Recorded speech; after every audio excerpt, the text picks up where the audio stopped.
أهلا بيكم في حلقة جديدة. طبعا دي تاني حلقة من سلسلة تطبيقات بنشرحها. في كل حلقة بنجيب تطبيق بيكون فيه ميزة أو اتنين أو تلاتة مميز، بتكون مجانية على موبايلاتك تستخدمها بكل سهولة، وإن شاء الله تضيف لك إضافة يعني في حياتك.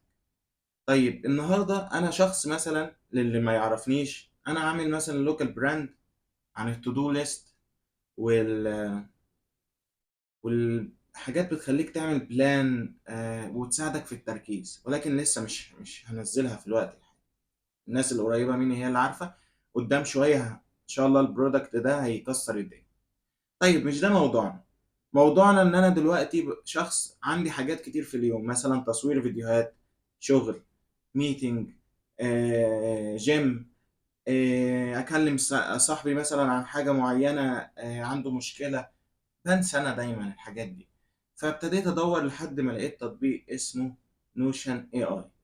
حقيقة ان التطبيق ده مجاني وسهل الاستخدام وبيوفر عليك تفاصيل جديدة. كل اللي عليك ان هو بيكون تو دو ليست خاص بيك، تمشي بيه تكتب انت عاوز ايه الساعة كام، والمميز ان هو بيرسل لك او بيبعت لك نوتيفيكيشن اللي هو يلا انت عندك الحاجة دي دلوقتي. فاعتقد ان ده مميز وهيفيدك جدا. التطبيق مش هياخد معانا شرح اقل من دقيقة، لان هو التطبيق سهل. عموما هي دي صورة التطبيق، تقدر تحمله. ودلوقتي هنروح لشكل سريع جدا لشرح التطبيق. اتمنى انك انت تتفرج على الفيديو للاخر. هرجع لك تاني. اوعى تسيب الحلقة، اوعى تسيب الحلقة. يلا بينا. هنلاقي إن دي واجهة التطبيق من بره. كل اللي عليك إنك هتفتح التطبيق، طبعا هتسجل دخول أيا كان باليوزر بتاعك، سواء أبل أو جوجل، أي كلاود يعني، أو جيميل.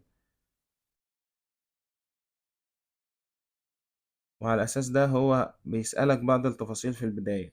أنت عاوز تستخدمه إيه في شغلك، في حياتك الشخصية، في المدرسة. فمثلا ممكن الحياة الشخصية إن هو يساعدك في التاسكات، في التفاصيل، الحاجات اللي أنت هتقوم بيها.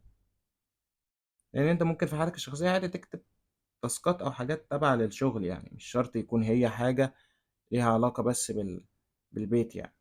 لأن أنت في البيت مش تعمل حاجات كتير، هو ده اللي أقصده. فهو getting ready. هنستناه يحمل، بعد كده ندوس على get started بس. وعلى أساس ده هو بيرحب بيك، وبعد كده ممكن تدوس على to do list بس، وهكذا. والحاجة اللي أنت تعملها طبعا تعمل عليها علامة صح زي كده.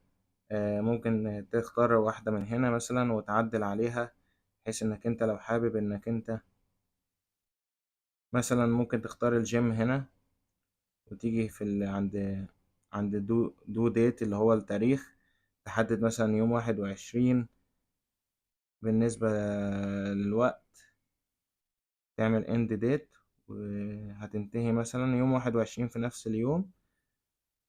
remind me مثلا. لو انت مثلا اكتر من يوم، فانت ممكن تخليها ان هي تفكرك قبلها بيوم او يومين. دي اعتقد من المميزات. وبس. وكده تقدر انك انت تكون عملت ليها ميعاد النهاردة في اي وقت. بس ممكن انك انت لو في حاجات زي كده تحدد عليها، تبتدي تشتغل على الاوقات اللي متحددة. مثلا يوم 21 الساعة 10 done. وتنزل تنزل دي، وتبتدي لو عاوز تعدل هنا طبعا، فتضيف تفاصيل في العنوان نفسه، اكتب اللي انت عاوزه. مثلا study مثلا. طبعا انت تكتب اللي انت عاوزه بقى، يعني بالعربي بالانجليزي براحتك. study. وبكده يا صديقي نكون شرحنا تطبيقنا النهاردة. اتمنى ان الفيديو يكون بسيط ولطيف عليك، وانك انت تكون عملت لايك. متبقاش بخيل يا اخي، متبقاش بخيل. المهم ممكن تضيف عندك في التودو ليست فيديو يحيى الساعة 2، يا عفوا معلش، يوم الاثنين الساعة 7. ده ثابتة إن شاء الله طول العمر هنفضل نعمل حاجة زي كده. بس أنا أخوك يحيى، ما تنساش لايك وشير وسبسكرايب. السلام عليكم.